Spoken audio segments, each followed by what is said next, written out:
Bueno chicos, muy buenos días. Hoy vamos a ver la segunda parte del sistema nervioso central, que son los pares craneales. Para esta clase lo que vamos a hacer siempre es, primero vamos a ver qué par craneal vamos a evaluar, después vamos a hacer un recorderis anatómico muy superficial, cómo se hace la exploración y cómo se definen las alteraciones de cada nervio. El primer nervio que vamos a evaluar es el nervio olfatorio. Acá les adjunté una imagen que es un corte en la cual podemos observar cómo es la anatomía del nervio olfatorio.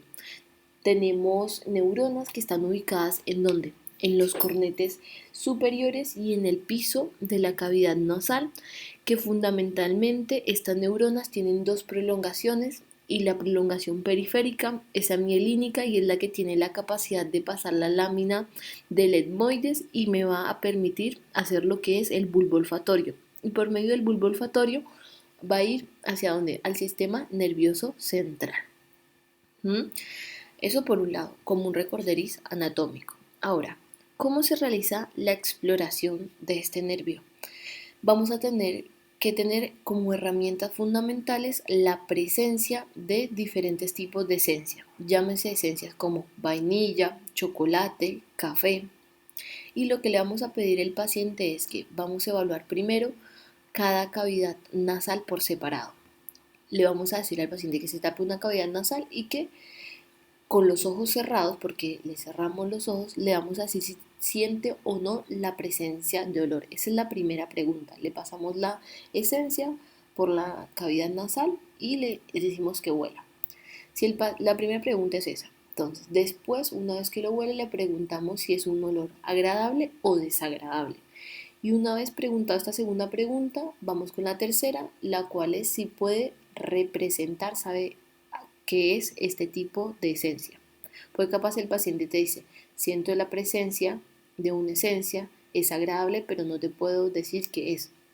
Pasa muchas veces, ¿bien?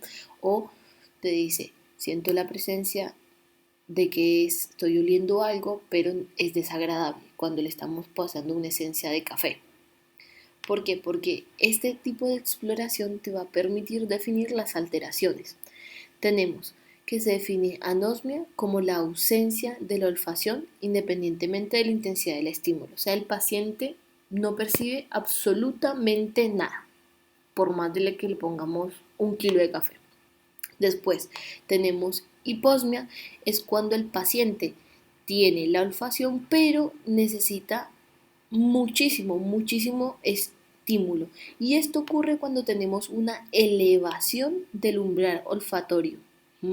Esto, ¿cuándo ocurre? Fundamentalmente cuando tenemos algún tipo de virosis. Las virosis generan un proceso inflamatorio y cuando se genera este proceso inflamatorio, para poder estimular las neuronas necesitamos muchísima mayor cantidad de estímulos. Después tenemos la parosmia, que es la percepción distorsionada de los olores. Recuerden que anteriormente en la exploración física yo les hablé que hacíamos tres preguntas. Primero, si sentía o no la presencia de la esencia, después si era agradable o desagradable. Entonces acá el paciente te puede decir, en el ejemplo que les dice, que dice no, es una sensación desagradable, cuando en realidad puede ser una esencia de vainilla o chocolate. Entonces una distorsión de los reales. Después tenemos cacosmia, que es el paciente el cual tiene solo percepción de los malos olores. Y después tenemos hiperosmia, que es la exageración del olfato o siente. O sea, es aquel paciente el cual con una mínima cantidad de estímulo ya siente la presencia de la esencia, y esto se observa mucho en pacientes aquellos los cuales se dedican a la gastronomía o que utilizan mucho la, la olfacción, bien, porque recuerden que se puede mejorar con el corriente normal de los días. Esa parte no salió bien, pero vamos a meter ya, grabé como tres veces la clase. Bueno chicos, entonces recordando, nervio olfatorio, ya saben, un recuerdo anatómico, ya saben cómo la exploración fundamental, ojos cerrados del paciente, tener diferentes esencias y cada fosa nasal por separado, y cómo podemos definir a las alteraciones. Creo que esto es uno de los nervios más fáciles de evaluar. Vamos a pasar con el segundo nervio, segundo par craneal en realidad, que es el nervio óptico. El nervio óptico lo vamos a evaluar de tres formas. La primera forma va a ser por el campo visual, la segunda va a ser por la agudeza visual y la tercera va a ser por la visión de colores. Nos vamos a enfocar en los dos primeros, en el campo visual y en la agudeza visual. El campo visual, chicos, hoy en día se evalúa con aparatos, pero vamos a recordar cómo por medio de una guardia podemos saber si la persona o el paciente tiene alteraciones de este campo visual. Recuerden que el campo visual es el área total en la cual los objetos se pueden ver en la visión. Es lo que el ojo ve. ¿Bien? Les voy a dar estas definiciones para cuando les empiece a desarrollar más adelante, sepan qué nombre les vamos a dar a las alteraciones del campo visual. Tenemos hemianopsia cuando el defecto compromete a la mitad del campo visual. O sea, el paciente no va a ver en la mitad del ojo. Homónima cuando involucra a ambos lados homólogos, o sea, ambos lados izquierdos o derechos del paciente. ¿Bien? Del ojo derecho y del ojo izquierdo. Y heterónimo es cuando involucra a lados distintos, o sea, en el ojo derecho no ve del campo nasal y en el ojo izquierdo no ve del campo temporal. Ya vamos a desarrollar un poco más adelante estos conceptos, pero antes de decírselos quiero que repasemos las definiciones. Después, cuadranopsia se define cuando compromete un cuadrante del campo visual. El campo visual después lo vamos a dividir en cuatro partes: superior, inferior, nasal y temporal. Y después, amaurosis se define cuando el paciente tiene pérdida de la visión. No hay otra, pérdida de la visión. Entonces tenemos tres. Hemianopsia, el defecto compromete a la mitad del campo visual. Cuadranopsia, uno de los cuatro campos visuales. Y amaurosis, pérdida de la visión. ¿Por qué les digo estas definiciones? Porque ahora vamos a repasar cómo la anatomía y cómo se pasa la información del nervio óptico. Vamos a tener el ojo derecho y el ojo izquierdo. Acá tenemos el ojo derecho, el ojo izquierdo. Quiero decirles que estoy muy orgullosa de esta imagen. Siempre la hacíamos los años anteriores en el tablero con muchos colores, pero bueno, obviamente Fer la haría muchísimo mejor. En esta parte vamos a tomarlo como la región occipital, donde van a llegar las fibras nerviosas. Esta sería la región occipital derecha y esta sería la región occipital izquierda. Se van a acordar de esa UPs de crecimiento y desarrollo donde veíamos la anatomía del nervio óptico. Bien, ahora vamos a dividir lo que observa el ojo en campos. Entonces tenemos el campo nasal. C es campo, N nasal y D del ojo. Entonces campo nasal derecho y tenemos campo temporal derecho. ¿Tá? ¿Qué va a pasar? El ojo, cuando observa el campo nasal derecho, ¿hacia dónde me vaya la información? Hacia el lado contralateral, o sea, se me va a ir la información hacia las fibras del campo temporal derecho. ¿Tá? Y me van a ir hacia dónde? Hacia la región occipital derecha. Bien, o sea que si ustedes les preguntan las fibras temporales derechas, ¿de dónde me traen la imagen? La imagen me la traen del campo nasal derecho. ¿Tá? Ahora, ¿qué pasa con el campo temporal derecho? ¿Dónde se ve reflejado? Pues en el lado contralateral. Se van hacia las fibras del campo nasal derecho. Pero acá tenemos una característica muy importante. ¿Cuál es? Que las fibras del campo nasal derecho me hacen un entrecruzamiento para el lado contralateral y me van a ir a la región occipital izquierda. ¿Está? Eso por un lado. Después, ahora vamos a ver con el ojo izquierdo qué pasa. También tenemos campo nasal izquierdo y tenemos el campo temporal izquierdo. Entonces, vamos con el campo nasal izquierdo. La imagen, ¿dónde se me va a reflejar? Se me va a reflejar en las fibras del campo temporal izquierdo. Y El campo temporal izquierdo va a llevar la información a la región occipital izquierda. ¿Qué pasa con las imágenes que vemos en el campo temporal izquierdo? Se van a reflejar en donde, en las neuronas del campo nasal izquierdo, y estas neuronas del campo nasal izquierdo se me van a ir al lado contralateral, y acá tenemos el entrecruzamiento de las fibras nerviosas que me van a generar el quiasma óptico.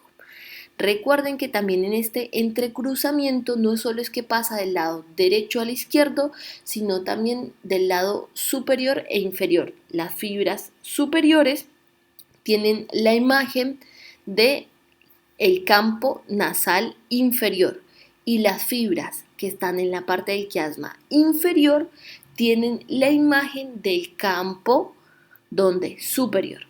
Entonces estas fibras nasales izquierdas se me van a hacer el quiasma y después me van a conformar todo el nervio para llegar a la región occipital derecha. Y este es el nervio óptico. ¿Ah? ¿Por qué repasamos esto?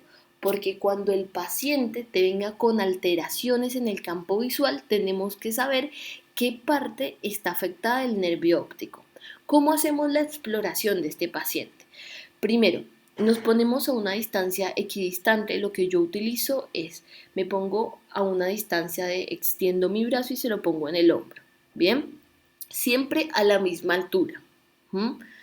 Y vamos a evaluar cada globo ocular por separado. Y tanto el explorador, en este caso nosotros, como el paciente lo van a realizar en el mismo momento. Se le dice al paciente que no mueva la cabeza y que cuando se le realice las preguntas responda si observa o no el objeto. Entonces, imagínense al paciente sentado, yo a la misma altura, a una distancia aproximadamente de mi brazo, le decimos, señor, tápese el ojo derecho. El hombre con una mano se tapa el ojo derecho. Yo, en este caso, si él se tapa el ojo derecho, ¿qué ojo me tendría yo que tapar? El contrario. ¿Cuál vendría a ser? El izquierdo, ¿tá? Y lo que yo voy a hacer como explorador es utilizo un objeto o mi dedo. Y lo que voy a hacer con el dedo es ponerlo a mitad de distancia y lo voy a poner a evaluar si ve en el campo temporal derecho y en el campo nasal derecho, tanto superior como inferior, como si fuera una H. Bien, y al paciente le preguntamos, ¿lo ve? ¿Lo ve? ¿Lo ve? ¿Lo ve? Él va a responder sí, no o sí, sí, sí, sí. ¿Por qué, chicos? Lo hacemos nosotros también, porque nosotros cuando pongamos el objeto, como estamos a la misma distancia, tenemos que saber si también nosotros lo vemos, quiere decir que la otra persona lo tiene que ver, que está dentro del campo visual, porque si no realizamos la maniobra al mismo tiempo que el paciente, podemos poner el objeto fuera del campo de la visión y no podríamos evaluarlo. Bien, espero que esa parte se me haya entendido. Entonces vamos a ver con ejemplos para que ustedes puedan interpretar. Vamos con el primer ejemplo. En el primer ejemplo, acá tenemos ojo derecho, ojo izquierdo. ¿Tá? Ojo derecho, esto va a ser esta parte campo temporal y esta va a ser campo nasal. Campo nasal y campo temporal. Aquí imagínense los ojitos y aquí que va a estar la nariz. ¿Qué pasaría si yo tengo un traumatismo y tengo una lesión a este nivel? Pues fácil, vemos que a este nivel, ¿qué vamos a tener? La información no va a ser dada de dónde, de las fibras nerviosas del campo nasal izquierdo y del campo temporal izquierdo, pero estas fibras que me traían imagen de dónde, entonces, miremos el dibujito. Las fibras del campo nasal izquierdo me traían imágenes de dónde, del campo temporal izquierdo. Entonces vamos a ir al ojo izquierdo y ¿qué imagen no va a tener? La del campo temporal, o sea, esta parte. Bien, y vemos que otra fibra está afectada, entonces es la fibra nerviosa ¿de dónde? Del campo temporal izquierdo. Y la fibra nerviosa del campo temporal izquierdo, ¿qué imagen me traía? O sea, la del campo nasal izquierdo. Por ende, el paciente que va a tener no va a ver en todo el ojo izquierdo. ¿Y cómo decíamos a un paciente cuando tenía pérdida de la visión? Amaurosis, tiene una amaurosis en el ojo izquierdo. Entonces, el paciente que no ve por un ojo, ¿sí? Después de algún tipo de traumatismo o demás, puede tener afectación a este nivel. ¿Entendido? Vamos con el segundo ejemplo. Si tenemos una lesión acá, en esta parte del quiasma óptico, ¿qué pasaría? Vamos a ver. Tenemos el ojo derecho, observemos acá, y el ojo izquierdo. Entonces tenemos un corte en las neuronas del campo nasal derecho y el campo nasal izquierdo. Entonces miremos, las fibras del campo nasal derecho que me traían imágenes del campo temporal derecho. Entonces el paciente, ¿dónde no va a ver en el ojo derecho? Entonces vamos acá, ojo derecho, dijimos campo nasal y campo temporal. Lo que no va a ver el paciente es del lado temporal.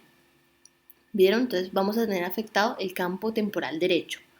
¿Y qué otras fibras me afectaban? Me afectaban las fibras nerviosas del campo ¿qué? Del campo nasal izquierdo. Pero el campo nasal izquierdo, ¿qué imágenes me traían? Las imágenes del campo temporal izquierdo. O sea, que el paciente, ¿dónde no va a ver en el ojo izquierdo? Acuérdense, nasal, temporal, acá la naricita. ¿Dónde no va a ver? En el ojo izquierdo, en el campo temporal. O sea que cuando yo le hago el examen físico al paciente, ¿qué va a pasar? El paciente en los dos ojos va a tener que una pérdida de la visión de los dos campos temporales. ¿Y cómo se denominaba eso? Hemianopsia, ¿qué? Heterónima bitemporal. Bien, eso por un lado. Ahora vamos con otro ejemplo. Acá vamos a tener este tipo de afectación. Y este tipo de afectación, pero lo vamos a hacer ¿cuándo? Cuando tenemos una afectación, pero de las fibras superiores, no de las fibras inferiores. Y aquí ya se hace alto quilombito. Esto pasa mucho cuando tenemos algún tipo de tumor que sale o metástasis de la silla turca, ¿no?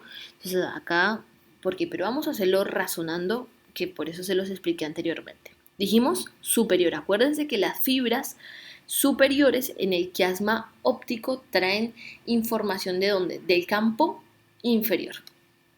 Bueno, acá la imagen se me adelantó. ¿Ah? Pero vamos, ojo derecho y ojo izquierdo. Comencemos. La primera afectación, ¿dónde la tenemos? La tenemos en las fibras, ¿dónde? Temporales derechas. Y las fibras temporales derechas, ¿qué imagen me traían? Las fibras nasales derechas. Entonces, ¿qué vamos a tener primero afectado? Las fibras nasales derechas. Este cuadradito de acá. Bien, solo este cuadradito primero de acá. Después, si seguimos la línea, acá, ¿qué teníamos afectados? Las fibras nasales izquierdas. Y si seguimos el recorrido, las fibras nasales izquierdas me traían la imagen del campo temporal izquierdo. O sea que si vamos al ojo, ¿cuál es la parte que está afectada del ojo? El campo temporal izquierdo, o sea, esta partecita de acá. Si seguimos con la línea, ¿sí? Obviamente, porque es inferior, chicos, porque las líneas que estamos afectadas son las superiores, ¿no? Después, si seguimos con la línea, ¿qué tenemos afectado? Las fibras que nasales derechas que me traen información de dónde? Del campo temporal derecho. Entonces acá terminaríamos de colorear esto, ¿ah? Ojo derecho, campo, ¿qué? Temporal, derecho, inferior, porque son las superiores. Después, si seguimos la linecita, tenemos afectado que las fibras de dónde? Del campo que temporal izquierdo, pero las fibras del campo temporal izquierdo me traían la imagen del campo nasal izquierdo, del campo nasal izquierdo. Bien, entendido hasta ahí. Entonces, el paciente, en este caso, que tendría una hemianopsia, es una alteración de la mitad del campo visual, altitud inferior, porque las alteradas son las superiores. Y ahora hagamos que tenemos un tipo de alteración, pero desde la parte inferior, cuando tenemos alteraciones de las fibras inferiores. ¿Qué sería lo que estaría afectado? La parte superior. Entonces sería al revés, hemianopsia, altitud superior. Y para ver si me entendieron, les dejo como tarea las 5. Si el paciente no ve en el ojo derecho, en el campo nasal, ¿tá? Campo nasal derecho y en el campo nasal izquierdo. Van a dar como tarea cómo se llama y qué fibras o a qué altura del nervio óptico estaría afectado.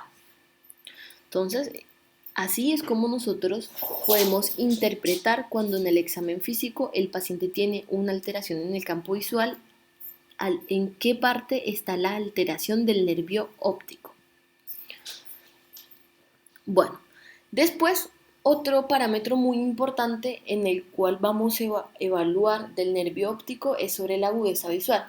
En la agudeza visual teníamos dos herramientas que se necesitan, que es la cartilla de Snell y otra mini cartilla, que es la cartilla para visión cercana. Todos en algún momento hemos ido al oftalmólogo y te empieza a evaluar si observas o no las letras, ¿no? Y así bajando hasta donde tengas algún tipo de alteración. ¿Se los van a preguntar? No se los van a preguntar. Lo que más le van a preguntar del nervio óptico va a ser la evaluación del campo visual, pero de acá sí les pueden llegar a preguntar en un choice o algo como se llama la cartilla de la agudeza visual.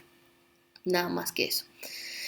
Bueno, entonces ya vimos el primer par, que es el nervio olfatorio, después vimos el segundo par, que es el nervio óptico, y ahora vamos con el tercer par, que es el nervio motor ocular común.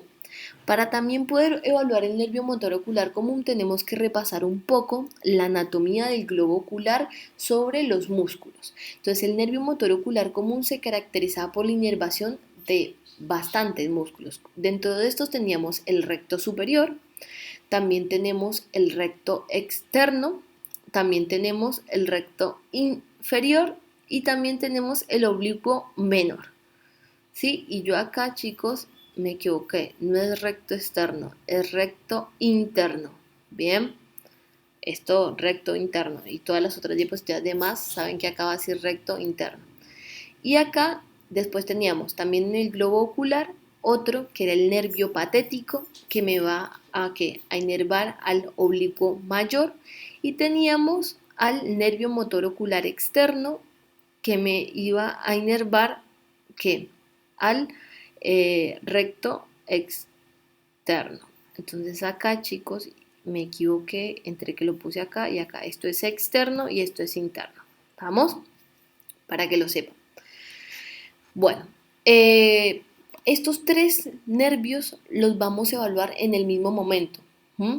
¿Cómo evaluamos también al paciente? Nos vamos a poner a la misma distancia, equidistantes, y le vamos a hacer al paciente que con la mirada me siga un objeto o el dedo y le vamos a hacer una forma de H.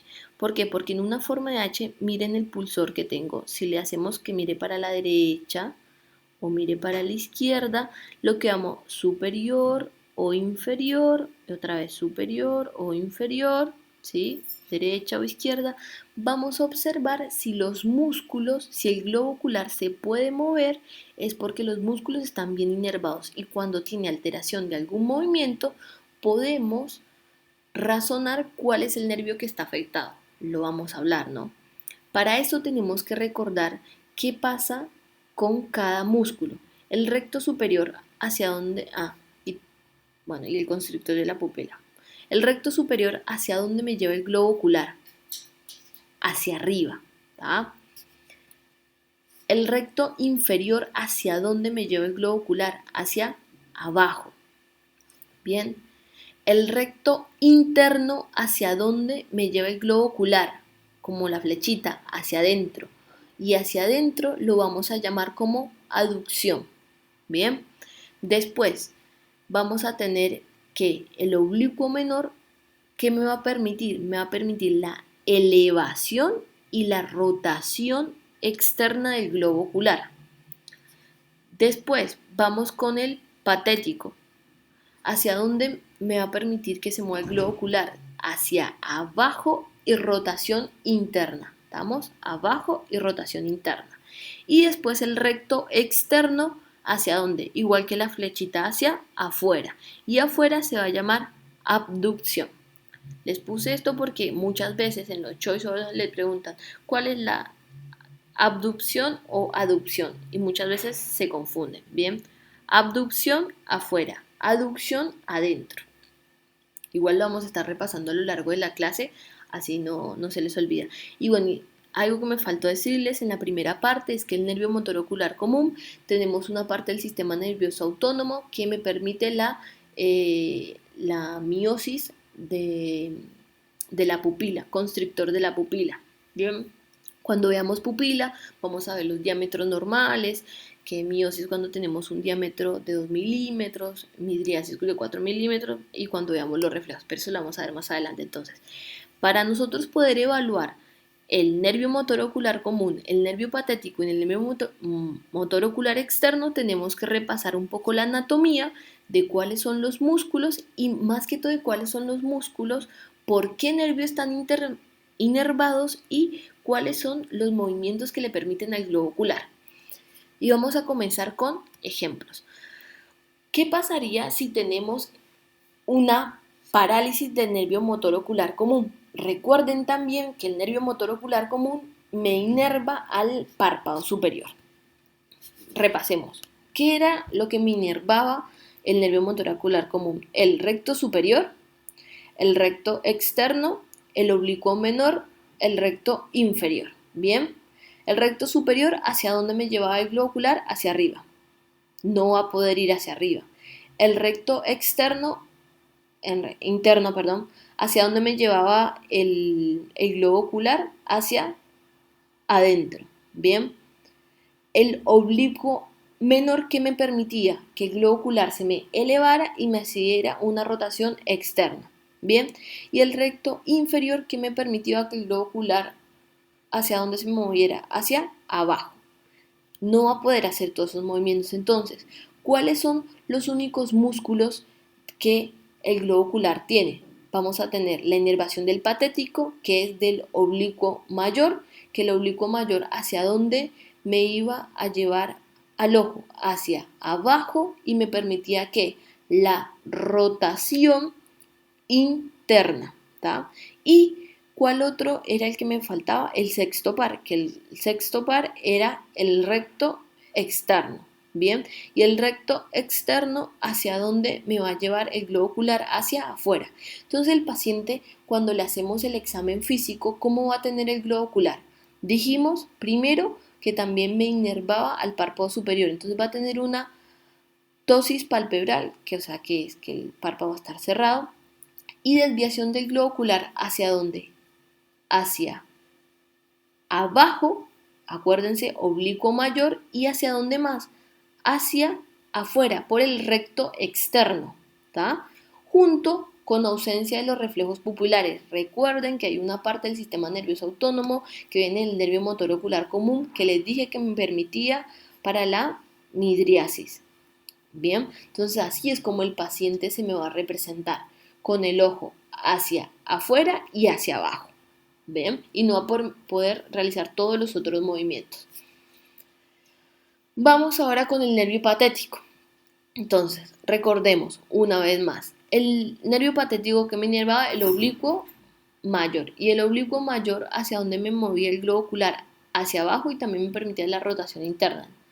Después, ¿qué músculos están funcionando? Pues el nervio motor ocular común. Entonces tenemos el recto superior, que me lo va a llevar hacia arriba, el recto interno, que me lo va a llevar hacia adentro, la aducción. Tenemos el oblicuo menor, que me va a permitir la elevación y la rotación externa, el recto inferior hacia abajo, y teníamos el recto externo hacia afuera, ¿tá? Y bueno, el constrictor de la pupila. Ahora, el paciente que no va a poder llevar hacia abajo y la rotación interna. Entonces, el paciente, ¿por qué se va a quejar? Pensemos acá en qué momento, chicos, nosotros necesitamos mirar el globo ocular hacia abajo para mirar hacia los pies. ¿En qué momento? El paciente va a venir con algo muy característico, que es que les va a decir, doctor, yo no puedo bajar las escaleras. Yo voy bien, pero no puedo bajar las escaleras porque me caigo. ¿Por qué no puedo bajar las escaleras? Porque el hombre que no puede mover el globo ocular hacia abajo, entonces él tiene que bajar las escaleras, ¿cómo? Moviendo totalmente la cabeza. ¿Está? Ahora vamos con el nervio motor ocular externo. El nervio motor ocular externo, ¿cuál era lo que me afectaba? Bueno, repasemos otra vez. Nervio motor ocular común, recto superior. ¿Hacia dónde me lo movía? Hacia arriba. Recto interno, ¿hacia dónde me lo movía? Hacia adentro, aducción. Oblicuo menor, ¿hacia dónde me lo movía? Me permitía la elevación y la rotación externa. Recto inferior, ¿hacia dónde me lo movía? Hacia abajo. Bien, y teníamos unas fibras del nervio motor ocular común del sistema nervioso autónomo que me permitían la miosis de la pupila. Bien. Después teníamos el patético, oblicuo mayor, que me permitía abajo y rotación interna. Y teníamos el nervio motor ocular externo, que me inervaba al recto externo, que lo que me permitía es mover el globo ocular hacia afuera. Entonces, ¿cuál es la alteración? Si tenemos una alteración en el nervio motor ocular externo, que el paciente no puede mover el globo ocular hacia afuera, por ende el ojo se desvía hacia adentro y resulta imposible llevarlo hacia afuera. Así se va a representar el paciente. ¿Estamos? ¿Entendido hasta ahí? Bien, bueno chicos, entonces hasta ahora evaluamos primero el nervio olfatorio, después evaluamos el nervio óptico, que lo íbamos a dividir en lo que es agudeza visual, campo visual y también visión de colores. Lo de la visión de colores no se los puse como una diapositiva porque en realidad no se toma mucho y no lo pueden si quieren leer del libro, no es nada del otro mundo, son unas cartillas como las cartillas para ver la agudeza visual, que son de colores, nada del otro mundo, pero sí muy importante lo del campo visual, que repasen que la anatomía y cómo se reflejan las imágenes para que así ustedes puedan interpretar cuando el paciente viene con alteraciones en el campo visual y también cómo se dice. ¿Bien? Y después el tercero, el cuarto y el sexto, que son todos del globo ocular. Entonces, hasta aquí vamos a dejar esta clase del día de hoy y después, la tercera y última clase, vamos a ver los 6 pares que nos hacen falta. A ver.